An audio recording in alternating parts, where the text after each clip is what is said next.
है। लेकिन आज तकनीक के इस युग में हम हमारे ऑफिस के भी काम करने होते हैं, घर के भी होते हैं, स्वयं के भी कार्य होते हैं, उनको सही ढंग से नियोजित नहीं कर पा रहे हैं और तनावग्रस्त रहते हैं और हमारा कोई भी काम ढंग से नहीं हो पा रहा है।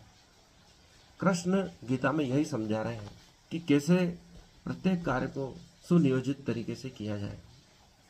इसके लिए जो भी कार्य हमें करना है आज के दिवस, रात को सोने से पहले हम डायरी में नोट कर लें या सुबह उठते ही जो जो कार्य करना है उसे नोट कर लें। क्या आवश्यक कार्य है उसको प्राथमिकता से पहले करें और जो गौण कार्य है उनको बाद में करते जाएं, तो हम कभी भी तनावग्रस्त नहीं होंगे।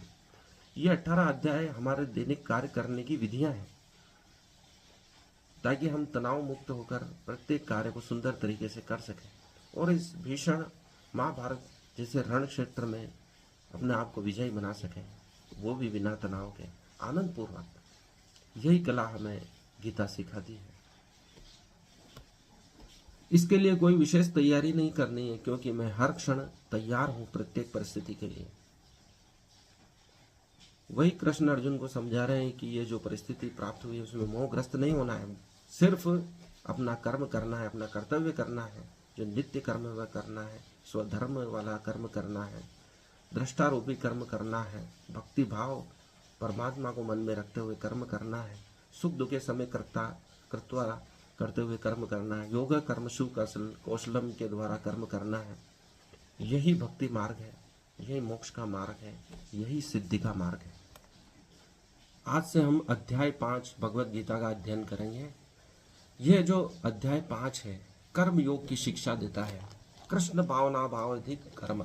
अर्जुन उवाच। प्रथम श्लोक में अर्जुन कहते हैं संन्यासम कर्मणाम कृष्ण पुनर्योगम च शंससि यच्छेयत्रयोकम तन्मे ब्रूहि सुनिश्चितम। अर्थात अर्जुन ने कहा, हे कृष्ण, पहले आप मुझे से कर्म त्यागने के लिए कहते हैं और फिर भक्ति पूर्वक कर्म करने का उपदेश देते हैं। क्या आप अब कृपा करके निश्चित रूप से मुझे बताएंगे कि इन दोनों में से कौन अधिक लाभप्रद है? विभिन्न श्लोकों के माध्यम से कृष्ण अर्जुन को समझा रहे हैं, जिसमें कर्म त्याग की भी बात है और दूसरी बार वे कहते हैं कि भक्ति के द्वारा कर्म करो। तो कौन सा उसको मार्ग उचित जान पड़ता है, उसके बारे में दिशा निर्देश कृष्ण से मांग रहे हैं अर्जुन। श्री भगवान वाच दूसरे श्लोक में संन्यास कर्म योगश्च निःश्रेयस कर्वा भू तयोस्तु कर्म शास्ति कर्म योगो विशिष्यते। अर्थात भगवान कहते हैं कि मुक्ति के लिए तो कर्म का परित्याग तथा भक्तिमय कर्म दोनों ही उत्तम है, किंतु इन दोनों में से कर्म के परित्याग से भक्ति युक्त कर्म श्रेष्ठ